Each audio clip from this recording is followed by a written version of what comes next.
നമസ്കാരം, triple P വാർത്താ ചാനലിലേക്ക് സ്വാഗതം. ഓണത്തിന് 2000 സഹായം. പക്ഷേ ആർക്കാണ് ഈ 2000 ലഭിക്കുക? എല്ലാവർക്കും ലഭിക്കുമോ? ഇതാണ് ഇപ്പോൾ പലരും ചോദിക്കുന്നത്.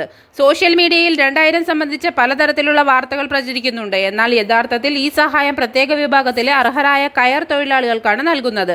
അതുകൊണ്ട് എല്ലാവരും 2000 എന്ന് കരുതി ഈ വാർത്ത കാണരുത്. അതേസമയം 2000 എന്ന തുകയുമായി ബന്ധപ്പെട്ട് സപ്ലൈകോയുടെ ഓണക്കിറ്റും ചർച്ചയിലുണ്ട്. എന്നാൽ അത് സൗജന്യമായി ലഭിക്കുന്ന പണമല്ല. 2000 വിലയുള്ള പ്രീമിയം തിരുവോണം കിറ്റ്. അതായത് 2000 സഹായവും 2000 കിറ്റും രണ്ടും വ്യത്യസ്ത കാര്യങ്ങളാണ്. ആർക്കാണ് സഹായം ലഭിക്കുക? എത്ര പേർക്ക് ലഭിക്കും? പെൻഷൻ വാങ്ങുന്നവർക്ക് ഇത് ബാധകമാണോ? റേഷൻ കാർഡ് ഉടമകൾക്ക് ലഭിക്കുമോ? ഇതടക്കമുള്ള 5 പ്രധാന കാര്യങ്ങൾ വിശദമായി ഞങ്ങളുടെ ഫുൾ വീഡിയോയിൽ പറഞ്ഞിട്ടുണ്ട്. ഫുൾ വീഡിയോ പേജിൽ അപ്ലോഡ് ചെയ്തിട്ടുണ്ട്. വീഡിയോയുടെ പ്രധാന വിവരങ്ങൾ ഇവിടെ അറ്റാച്ച് ചെയ്തിട്ടുണ്ട്. കൂടുതൽ വിശദമായി അറിയാൻ ഫുൾ വീഡിയോ തീർച്ചയായും കാണുക. വീഡിയോ ഉപകാരപ്പെട്ടാൽ ലൈക്ക് ചെയ്യൂ, ഷെയർ ചെയ്യൂ. ട്രിപ്പിൾ പി വാർത്താ ചാനൽ സബ്സ്ക്രൈബ് ചെയ്യാനും ബെൽ ഐക്കൺ അമർത്താനും മറക്കരുത്.